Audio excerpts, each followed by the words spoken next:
Alguém disse que existem dois tipos de pessoas, aqueles que têm algo a dizer e aqueles que vivem dizendo algo. Em qual das duas você se vê mais? Hoje quero falar sobre 5 coisas que Deus reprova na vida de um cristão, 5 atitudes que Deus não aprova. Olá, sejam todos muito bem-vindos. Estamos compartilhando aqui uma série de devocionais do Evangelho de Jesus escrito por Marcos. E esta é a 17ª devocional dessa série. Se você tem me acompanhado aqui no YouTube, queria pedir que você se inscrevesse no nosso canal, caso ainda não tenha feito. Clica no botão vermelho aqui embaixo e depois no sininho também. Assim, toda vez que eu postar um novo vídeo, o YouTube possa notificar você. E se você me acompanha no podcast, no Spotify, clica lá para me seguir, no follow. Eu tenho postado, queridos, devocionais de segunda a sexta-feira, das 6 da manhã, o que corresponde a 8 horas aí no Brasil. E aproveite também para clicar no like, se você tem gostado do conteúdo desses vídeos. Quanto mais likes, mais o YouTube entenderá que esse vídeo é relevante e divulgará para mais pessoas ainda. Mas vamos lá. O capítulo 9 de Marcos traz alguns comportamentos dos discípulos que vale a pena refletir, avaliar, para sabermos como melhor agir e reagir diante das experiências, ensinamentos e circunstâncias da vida. Olha só, muitos até acham que Jesus, por ter escolhido aqueles 12 homens, eles eram meio que especiais, quase perfeitos, alguns acham, que precisam apenas aprender sobre as verdades do reino de Deus. Mas quero deixar bem claro aqui, queridos, que eles eram tão humanos quanto você e eu, cheios de falhas e defeitos como qualquer outro. E nesse capítulo 9 vemos 5 falhas que apontam a imaturidade dos discípulos. Talvez vai nos ajudar a avaliar como nós estamos também. Vamos lá, a primeira delas, igualar Jesus a outros servos. Marcos 9, de 1 a 9, acontece então uma transfiguração de Jesus. O que aconteceu ali? Pedro, Tiago e João estavam lá no monte com Jesus e diante deles o rosto de Jesus começou a brilhar, suas vestes ficaram brancas e a glória de Deus encheu aquele lugar que transfigurou Jesus. Uma experiência marcante, deve ter sido inesquecível para aqueles discípulos. Enquanto isso acontecia, eles viram então 2 seres celestiais ao lado de Jesus. Eles disseram ser Moisés e Elias. Interessante que eles pareciam não ter dificuldade em reconhecer quem eles eram. E Jesus também não tinha os apresentado aos discípulos. Eles os reconheceram. Abrindo um parênteses aqui, isso talvez significa que iremos reconhecer as pessoas após a segunda vinda de Jesus, hein? Olha lá. Mas, voltando aqui, Pedro, que são daqueles que vivem dizendo algo, diz o seguinte a Jesus: é bom estarmos aqui, Senhor. Vamos fazer 3 tendas, uma para o Senhor, outra para Moisés e outra para Elias. Parece que a ideia de Pedro era transformar aquela montanha na sede do movimento de Jesus para conquistar o mundo.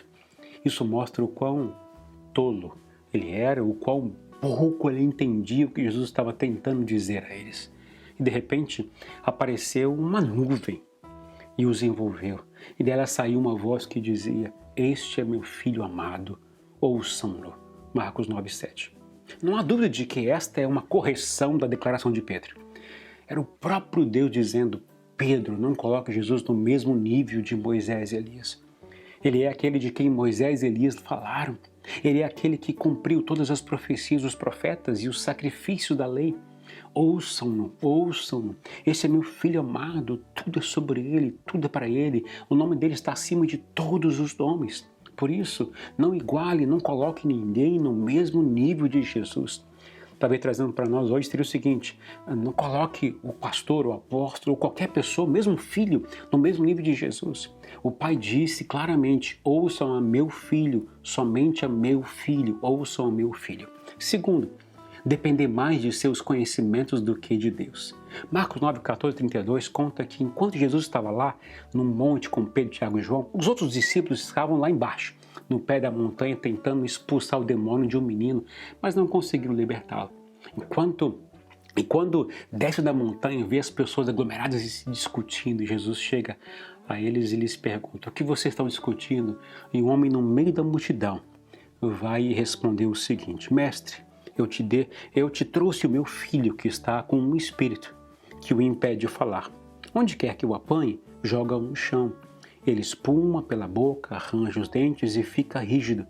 Pediu aos seus discípulos que expulsassem o espírito, mas eles não conseguiram. Marcos 9, 17 e 18. E Jesus ficou irado naquele momento. Os chamou de geração incrédula. Palavra dura, não? Sabe, um dos grandes problemas, grandes perigos que corremos é achar que por ter alguns conhecimentos podemos agir independente de Deus, não precisando dele. Os discípulos tentaram e não conseguiram libertar o menino. Deve ter sido muito frustrante para eles. Mas preste atenção no que eu vou te dizer. Se nem Jesus agia sem um consentimento e o direcionamento do Pai, por que você acha que você pode agir independente de Deus e do seu poder?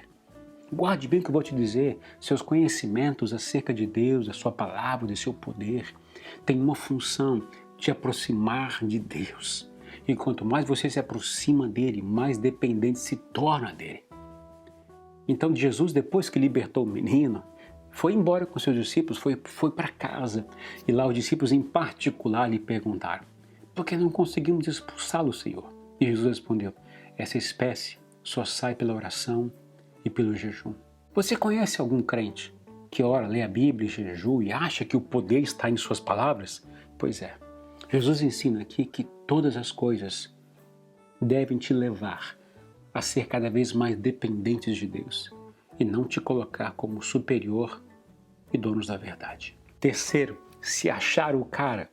Marcos 9, 33 e 37 começaram então diz o seguinte, que começaram a discutir para saber quem seria maior no reino de Deus. Mas uma atitude de maturidade dos discípulos, né? E se olharmos ao nosso redor, essa discussão ainda continua até hoje. Um dos grandes sinais de imaturidade é a comparação e o julgamento. Pensa em duas atitudes que destroem as pessoas, são essas. Quando você se acha melhor que o outro, você se acha no direito de falar mal dela. Você acha no direito de você pode bloqueá-la nas redes sociais e ainda comentar dela para os outros. Isso é criancice, gente. Olha o que Jesus disse a seus discípulos. Olha só o que disse. Assentando-se, Jesus chamou os 12 e disse: se alguém quiser ser o primeiro, será o último e servo de todos. Marcos 9,35. Portanto, não se ache melhor do que ninguém. Isso é vaidade, isso é orgulho. Isso não te leva a viver o caráter de Jesus. Quer ser uma pessoa madura? Seja servo, seja serva como Jesus. Siga o exemplo dele. E quarto, não atrapalhar o outro. Isso mesmo.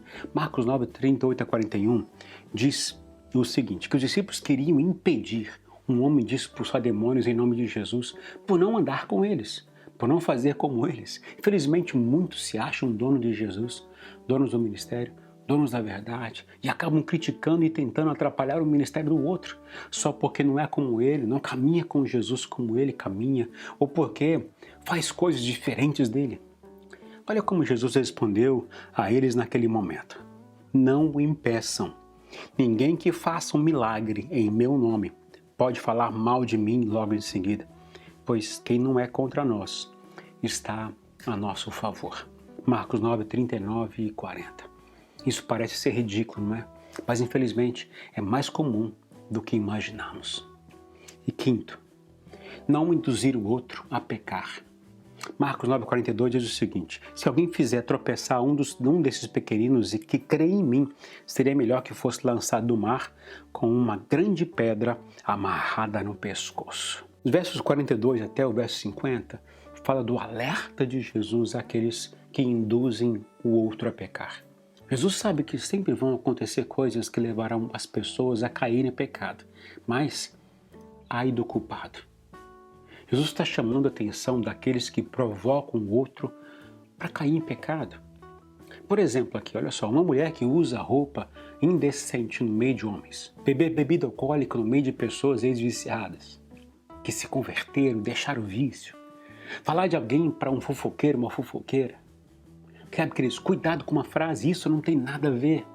Pois é. O simples fato de afirmar, mas eu não quis provocar, eu não quis ferir, não é suficiente para justificar a Jesus sua atitude. Que o Espírito Santo nos oriente para não induzirmos ao outro a pecar. Você é daqueles que tem algo a dizer e aqueles que vivem dizendo algo. Sabe, queridos, ter atitudes de igualar Jesus aos outros, depender mais de seus conhecimentos do que de Deus, ser vaidoso, atrapalhar o trabalho do outro e induzir o outro a pecar, revelam que precisamos crescer e amadurecer. Se você percebeu que alguma dessas falhas ainda domina você, hoje mesmo, confesse-as ao Senhor. Peça ao Espírito Santo para ajudar a mudar. Ele se disponha a corresponder às ordens de Jesus. Ele pode te falar através da leitura bíblica, numa mensagem, numa devocional, num cântico. Mas, queridos, se abra para Ele e obedeça às suas orientações. Amém? Se essa palavra abençoou você, manda para algumas pessoas que você crê que isso é importante ouvi-las também. E deixe aqui seu comentário daquilo que Deus ministrou ao seu coração. Que Deus te abençoe nesse dia, um forte abraço e até o próximo vídeo devocional.